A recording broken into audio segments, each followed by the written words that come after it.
Romanos 10. Hermanos, ciertamente el anhelo de mi corazón y mi oración a Dios por Israel es para salvación, porque yo les doy testimonio de que tienen celo de Dios, pero no conforme a ciencia. Porque ignorando la justicia de Dios y procurando establecer la suya propia, no se han sujetado a la justicia de Dios. Nota, la justicia de Dios, esto es, estar en paz con el Señor, viene únicamente a través de la fe en Cristo. Versículo 4. Porque el fin de la ley es Cristo para justicia a todo aquel que cree.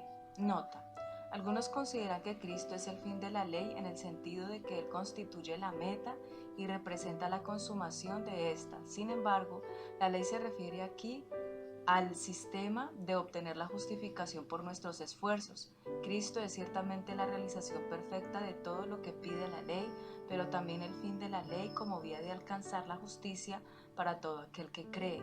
De ahí que Pablo haga énfasis en la suficiencia de la fe para recibir la justicia de Dios, porque al llenar los requerimientos de ignorar las normas morales o los mandamientos de Dios, véase la nota a 6:14, versículo 5. Porque de la justicia que es por la ley Moisés escribe así: el hombre que haga estas cosas vivirá por ellas. Pero la justicia que es por la fe dice así: no digas en tu corazón ¿quién subirá al cielo? Esto es para traer abajo a Cristo. ¿O quién descenderá al abismo? Esto es para hacer subir a Cristo de entre los muertos. ¿Más qué dice? Cerca de ti está la palabra en tu boca y en tu corazón. Esta es la palabra de fe que predicamos. Nota, Pablo asegura que la justicia que es por la fe no demanda mérito o esfuerzo humano alguno. Cristo ya ha hecho lo necesario para nuestra salvación. Versículo 9. Que si confesares con tu boca que Jesús es el Señor y creyeres en tu corazón que Dios le levantó de los muertos, serás salvo. Porque con el corazón se cree para justicia, pero con la boca se confiesa para salvación. Nota, la confesión oral declara, confirma y sella la creencia del corazón. Riqueza literaria, creyeres.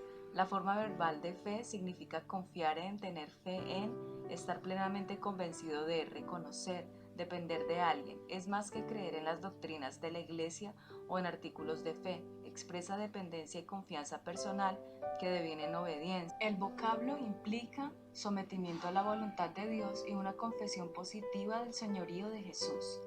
Dinámica del reino. Continuar en la fe tal como empezamos a andar en ella. Confesión de fe. Aquí está la lección más relevante sobre la importancia y el poder de la confesión de fe que se puede hallar en todas las escrituras. El principio de la fe se establece desde el comienzo mismo de nuestra vida en Cristo, exactamente igual a como la salvación, la obra justa de Dios en nuestro favor. Se confirma por el creer del corazón y la pública confesión de nuestra fe, así también su continua manifestación en nuestras vidas. La palabra confesar en griego tiene la connotación de una responsable declaración pública por la cual se establece una relación legal mediante un contrato. Esto lo dice Kittle. Por nuestra parte, con nuestras palabras contratamos la salvación que por su parte Dios ha proporcionado mediante la obra y el poder de Cristo, y esto es un principio en la vida. Con este espíritu de fe salvadora crezcamos en una fe activa, creyendo en el gran poder de Dios para suplir todas nuestras necesidades, proclamando con nuestros labios lo que nuestros corazones reciben y creen de las muchas promesas de su palabra. Aceptemos los contratos de Dios para toda nuestra necesidad, dotándonos con la confesión de nuestra creencia, tal como cuando fuimos salvos. Hechos 4:33, 1 Corintios 11, 23 al 26. Versículo 11. Pues la Escritura dice: todo aquel que en él creyere no será avergonzado, porque no hay diferencia entre judío y griego, pues el mismo que es Señor de todos es rico para con todos los que le invocan, porque todo aquel que invocare el nombre del Señor será salvo. ¿Cómo pues invocarán a aquel en el cual no han creído? ¿Y cómo creerán en aquel de quien no han oído? ¿Y cómo oirán sin haber quien les predique? ¿Y cómo predicarán si no fueren enviados? Como está escrito: cuán hermosos son los pies de los que anuncian la paz, de los que anuncian buenas nuevas. Nota, dinámica del reino. La necesidad absoluta de un mensajero. Evangelización mundial. Pablo pregunta, ¿y cómo irán sin haber quien les predique? Versículo 14. Esto no significa que debemos entrar en el ministerio público para predicar el Evangelio. La palabra griega que se usa aquí para predicador significa uno que anuncia, proclama o publica. O sea, a cada creyente se le asigna un púlpito personal en el hogar, la comunidad, la oficina o la escuela, desde donde mostrar y contar a otros acerca de las nuevas del Evangelio.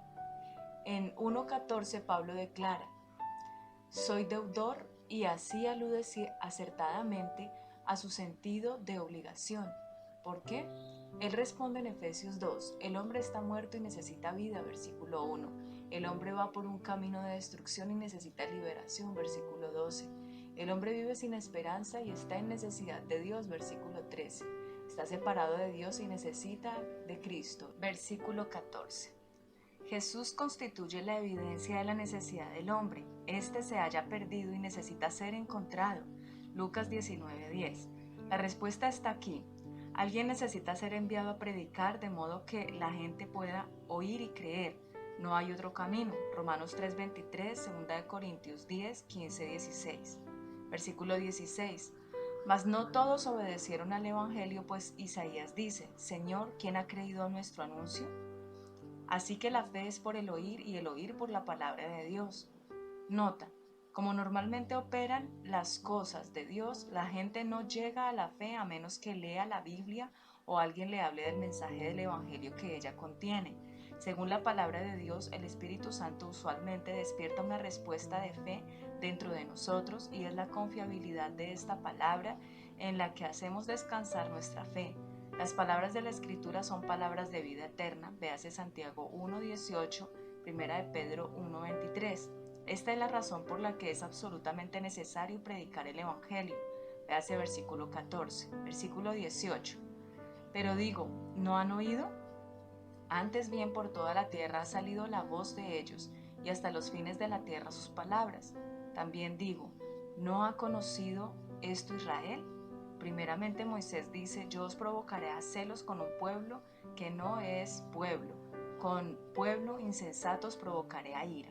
E Isaías dice resueltamente, fui hallado de los que no me buscaban, me manifesté a los que no preguntaban por mí. Pero acerca de Israel dice, todo el día extendí mis manos a un pueblo rebelde y contradictor. Nota final. Israel no puede invocar ignorancia sobre el Evangelio, versículos 16 y 18, ni que Dios haya sido injusto con él, versículos 19 y 21.